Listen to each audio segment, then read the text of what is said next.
da haka anan ina kira ga 'yan uwa musulmi, ba wai na kaka ɗauka ni dan shi'a ne, dan ɗariƙar tijjaniya ne yadda ka sani, ita ta haife ni uba da kaka, ta ɓangaren uwa da uba da kaka duka, uwa da kaka duka dan ɗariƙar tijjaniya ne.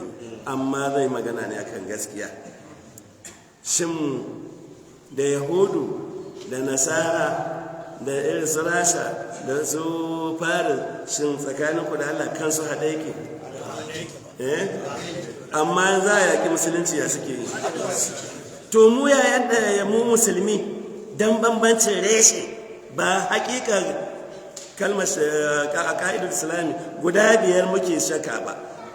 In ka tambayi ɗan ɗarika bai da shakka a cikin ashhadu an la ilaha illallah.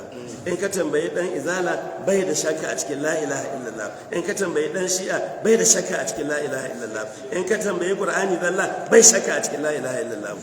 To daga nan tun daga Allah daga ashhadu an la ilaha illallah har azumi ko zakan ya zo karshe ba wanda yake shakku cikin 5 din nan. To ta menene mu bambancin aqida mu ce mu raba kawunan mu hawai za mu ware ayi Allah ya sa mai take da suna America ta nasara a Iraki. To dan uwa ka in ta nasara ga Iran wallahi in ta gama da ita ina taho za ta ce yan shi'a ta gama da su, za ta ce yan sunni kawai ta gama da su. Ba ta san shi'a ba ta san sunni ba, addinin musulunci kawai ta sani, da haka shi take yaka. To ko kai addu'a ko ka kai addu'a Allah ya alƙawari sai ya taimaki mai jin tsoron shi.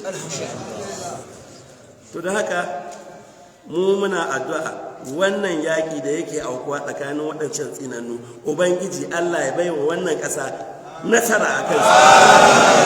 Allah ya kunyata Amerika, ya kunyata Laraba wanda ke tare da Amerika. Kai kowane ne in dai mai wai suna musulmi ne amma ya ga wannan abun bai dace ba, to Allah ya kunyata shi. Da haka muna tare da duk wanda zai yaƙi Amerika in dai musulmi ne.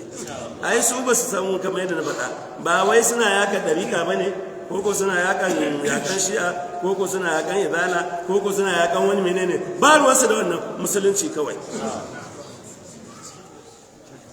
To da haka kai kana ganin an zo yaƙin musulunci Allah ya sauwaƙe.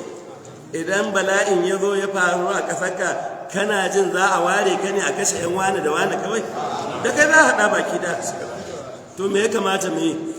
Mu haɗu baki da mai ta addu'a Allah ya ɗora musulunci akan kafirci. Duk wanda ke yaƙan kafirci to Allah ya bashi nasara ko ba yi. Abin da nake kira kenan ga 'yan uwa musulmi.